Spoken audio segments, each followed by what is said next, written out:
Now we are going to the next step, which is reading of the eulogy and also tributes. The eulogy is going to be read by the late Mr. Stephen Gitau's old childhood buddy, Mr. Stephen Dungu, who is also my dad. And then after that, we'll have tributes as follows. I'm just reading them so that everybody is ready. Everybody knows the tribute is going to read. We'll start with the tribute from the wife, then the children, all the children, then the grandchildren, then the family reps, Wangai and Kamida families, then neighbors, then Jumuiya, Anthony of Padua, then a few friends. After that, we'll return the service to the priest for final blessings. And then after that, we'll have the vote of thanks. And the MC will also brief us on the next step after that. So right now, I invite Mr. Stephen Dongo Kimani to come and read the eulogy of the late Stephen Kageni Gitau. Thank you.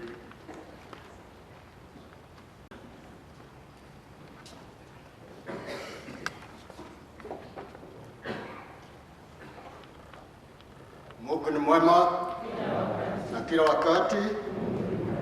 Kwa majina ni Stephen Dongo Kimani. Huyu tunasindikiza ni age mate wangu. We have shared much in common, our birth and the rest of the life. Lakini ameenda na aende salama. Tutakutana mahali pema peponi. Kwa familia, jipeni nguvu. Mnajua Kristo. Kristo hutupa nguvu kila wakati. Familia yote, familia ya Gitau, na familia ya Kageni Wangai, na familia ya Wangai hapa najua. Ndio familia ya Wangai aria maciaranĩirwo na Kageni me haha, ona momererie moigue Gitau ti gũthiĩte arĩ ona ithuĩ, na nĩ arĩ mwaragĩria rĩrĩa mwanegena mũno. Okay, let me read the eulogy. But there is a bit of correction. Although age is but a number, the date of birth was 1937. So there, I make that correction. Let me read. Childhood. Kageni was born in 1937 to late Mr. Wangai Jogona and Nyambura Wangai. Mzee grew up mostly under his grandmother, the same with me. We were brought up by our grandmothers. Our mothers died at an early when we were young. So we have shared a lot in common.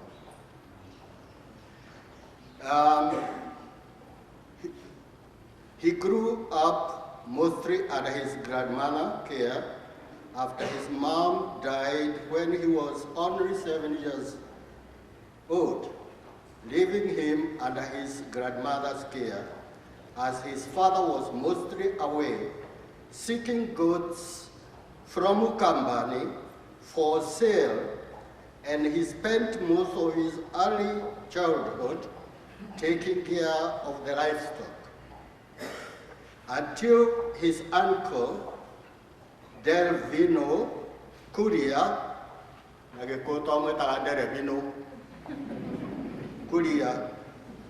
intervened and enrolled him to school. During this stage of life, he shared fond memories of the friendship he built up with his close buddy Steve Dongon. How many it is me? Yeah. On Marito Titanaga name kana Steve. That's what we call one another. Aka siju hapa ni nini? Aka sana.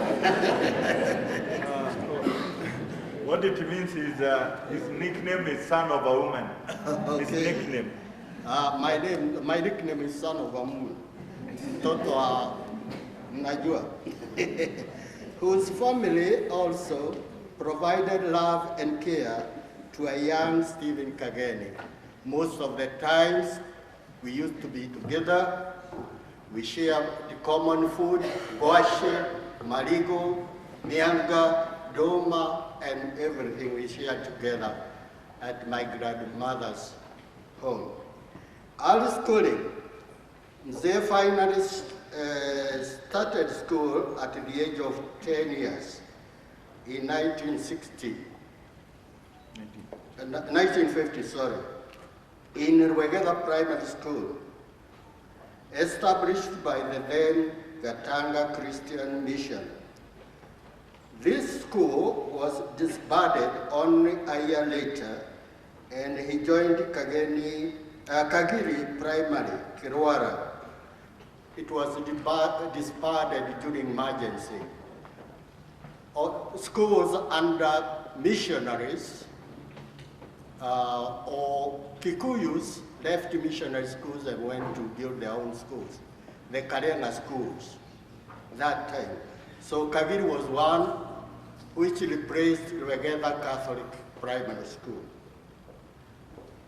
That is early during the emergency time.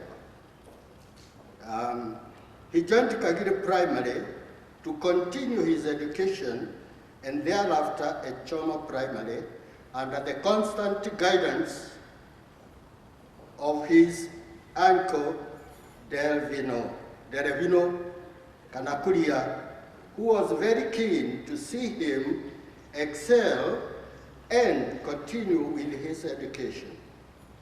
Mzee had very fond memories of his uncle Nagekotometa Baba Monini. The Monini. Those Kukus who are here, they understand that. And Mzee had very fond memories of his uncle Derevin, who fought for his education, despite the preference at the time to have the young boys take care of the livestock, to enable them to sell at the market and earn some money for upkeep as well as dowry money. So they had to have very many goats and cows. In 1956, he completed his early schooling after getting exemplary marks across most subjects, and allowing him to skip several class levels.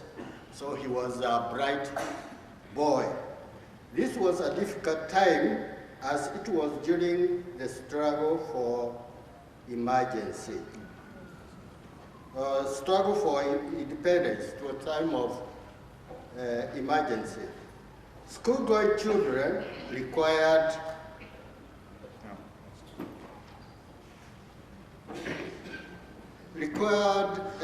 armed escort from the local home guards to get to the school and back home. School home, they met a go guard in Yomato Tuaragadu. In 1959, Mzee joined Mugairi Teachers Training College, a Catholic mission-supported school. At Mugairi, he was known as a prolific saucer player, which earned him a nickname of terrorist, as he expertly tortured the defense on the right wing position. During the teacher training college games, he also learned a lot of farming skills at the college, and that was under the Catholic fraternity when he tended to their garden as a helper. The odd farm jobs he did at the college shamba ensured he secured his education journey as those who had no fees were expelled, but by the college nun fraternity defended his stay given his hard work and assistance at the Shamba. His stint here enabled him to progress to his first job, not as a teacher, but as a headmaster at Manyanga Primary School, that is in Muranga, earning a total sum salary of, mnaziona pale, and that is what we used to earn. How much are teachers now earning? And they are complaining.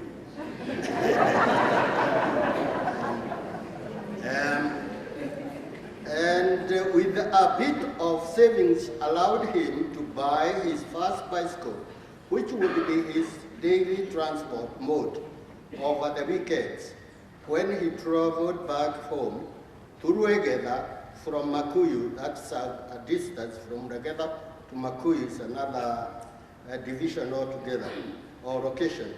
The ownership of the bicycle was this bicycle was quite the talk of the village at the time. At the Advomoshie Boygaga, Kaganiana Moidikri, because they were very few. Okay. University. In 1961, after a short stint as a headmaster, Mzee then learned of the school airlift program to ran by canoe,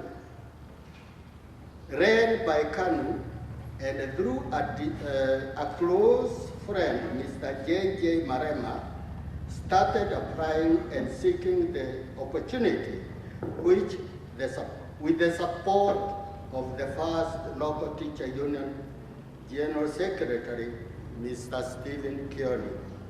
Maybe some of you have heard of Stephen Kearney. He was the founder of NAT, the Teachers Union.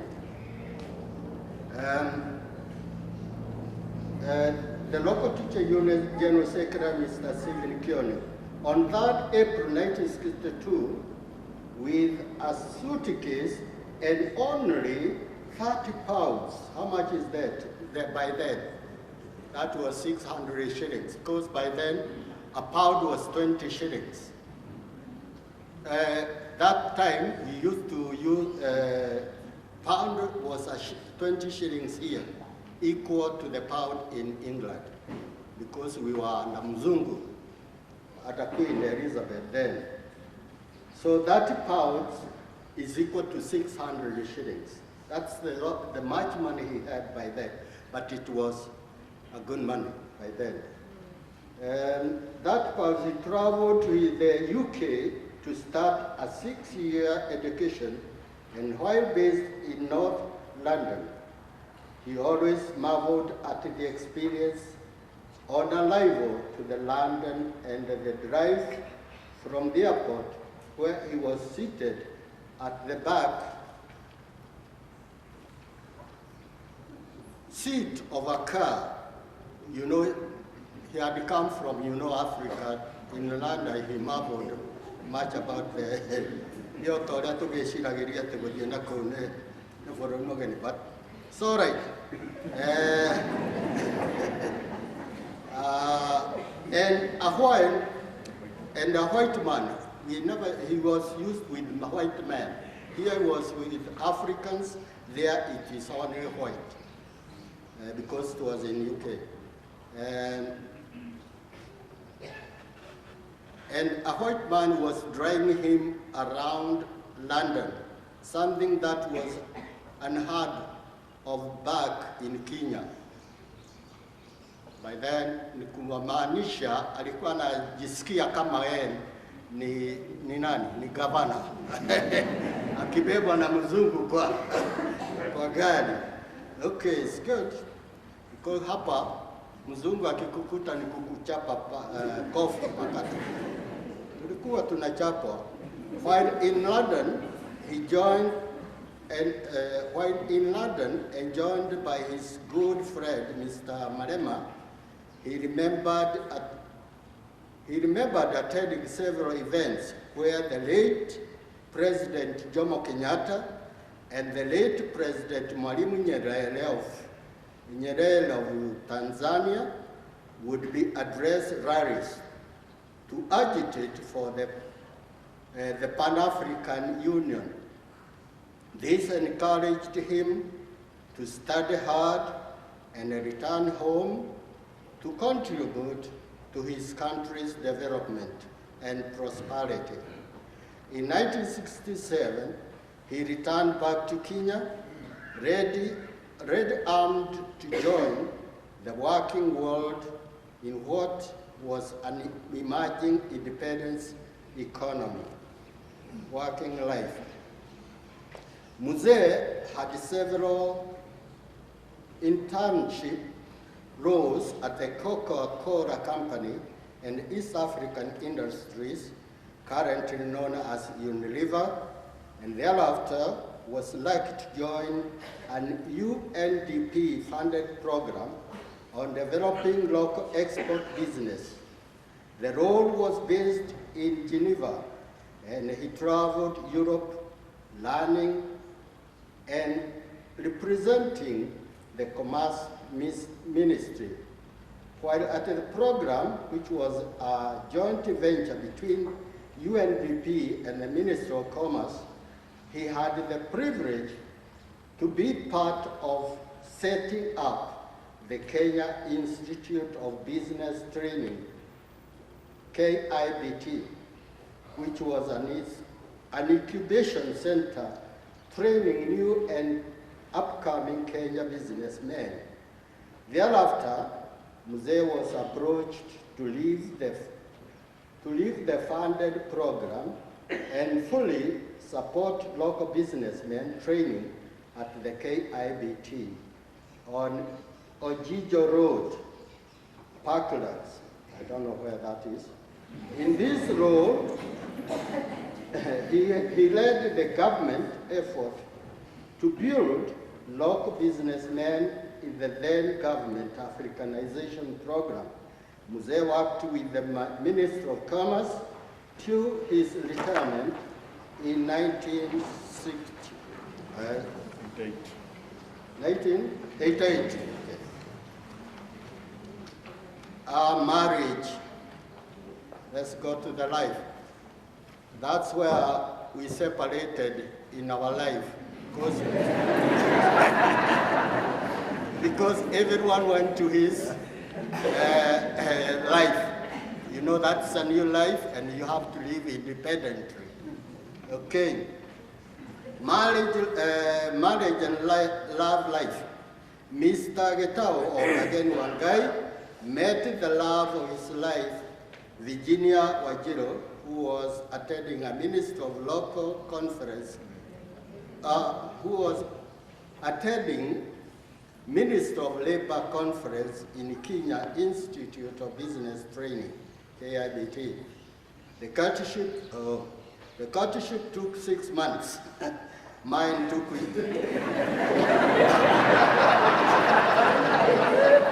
Mine took 2 years. The courtship took 6 months. And then later saw the two love birds walk down the aisle at the Holy Family Minor Basilica in Nairobi in the year 1969, 5 years after me. The union was blessed with 5 wonderful children, namely Angela, Nyabura, Getao, Christopher Wangai Getao, Charles Kingatua Getao, Marianne Wajiko Getao, John Jogona Getao. Grandchildren. Mr. Getao was a doting grandfather to 5 wonderful grandchildren. Ashley Agnes Wanjiro, Amana Wajiro Kingatua, Nathani Kageni Wangai, Ira Kageni Jogona, and Ari Minor Jogona. Health. Mr. Gitau enjoyed fairly great health up until 4 months ago when he developed heart-related complications and has been attending several clinics for medical treatment and check at both the MP Shah and Nairobi Hospital. Farewell, Steve. Farewell, my dear friend Steve, and brother, and cousin, and age mate. On Wednesday, 4th May 2022, Muzee's condition required close monitoring and was rushed by his family to Mata Hospital and was immediately admitted in the HDU section. In the early hours of Thursday, 6th May 2022, at 1:15 a.m., our good Lord called Mzee back home. Fare thee well, Dad. We loved you, but God loved you more. Fare thee well, my brother. I loved you, but God loved you more.